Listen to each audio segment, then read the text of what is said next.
বস Messi, তোমার জায়গায় অনেকেই আসবে, কিন্তু দিন শেষে আমাদের সেই তোমাকেই লাগবে।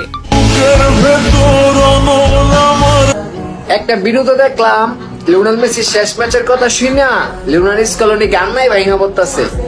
একটা কোচের যদি এরকম অবস্থা হয়, তাহলে ভাবেন একটা আর্জেন্টাইন দর্শকের ভিতরে কি চলতেছে। কি আর্জেন্টিনা সাপোর্টাররা, আজকে আর্জেন্টিনার মাঠে তোমাদের বস লিওনেল মেসির শেষ ম্যাচটা দেখে নিছো তো? আর শেষ ম্যাচের যেই অসাধারণ দুইটা গোল ছিল, সেইগুলো মনের ভিতর স্মৃতি করে রাইখা দিছো তো?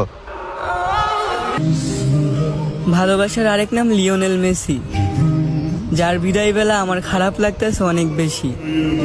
সামনের ওয়ার্ল্ড কাপে হয়তো তারে দেখতে পারবো না আর, তবে আমার ভবিষ্যৎ প্রজন্মকে বলবো, আমাদেরও একজন ফুটবল জাদুকর মেসি ছিল। সে ছিল বিশ্বের নাম্বার 1 ফুটবল খেলোয়াড়।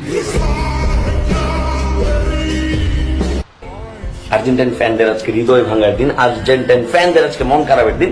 2026-এ লিওনেল মেসি মেবি খেলবে, কিন্তু এই যে তার নিজের মাটিতে, আর্জেন্টাইনের মাটিতে আর যে লিওনেল মেসি কখনো সেই আকাশি কালার, সাদা আকাশি কালারের জার্সিটা পরে আর কখনো মাঠে নামবে না, এটা একটা বিরাট শূন্যতা।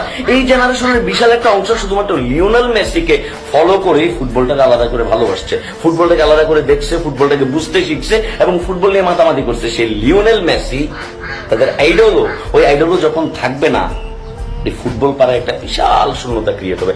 আমি personally Cristiano Ronaldo fan, so CR7 এর যে ভক্ত হিসেবে আমি মেসিকে নিয়ে কখনো ট্রোল করিনি, মেসিকে নিয়ে আমার ভেতরে কখনো বাজে চিন্তা আসে নাই, এবং আমার কাছে কখনো মনে হয় না যে মেসিকে নিয়ে এই কথাটা বলা উচিত। কারণ মেসি যে এমন একজন প্লেয়ার, সে আসলে সকল ট্রোলের ঊর্ধ্বে। হ্যাঁ, কোনো মানুষই ভুলের ঊর্ধ্বে না, কিন্তু সে ট্রোলের ঊর্ধ্বে ভাই, তারা নিয়ে ট্রোল যায় না। মেসির সাথে ম্যাজিক যায়, মেসির সাথে ফুটবল যায়।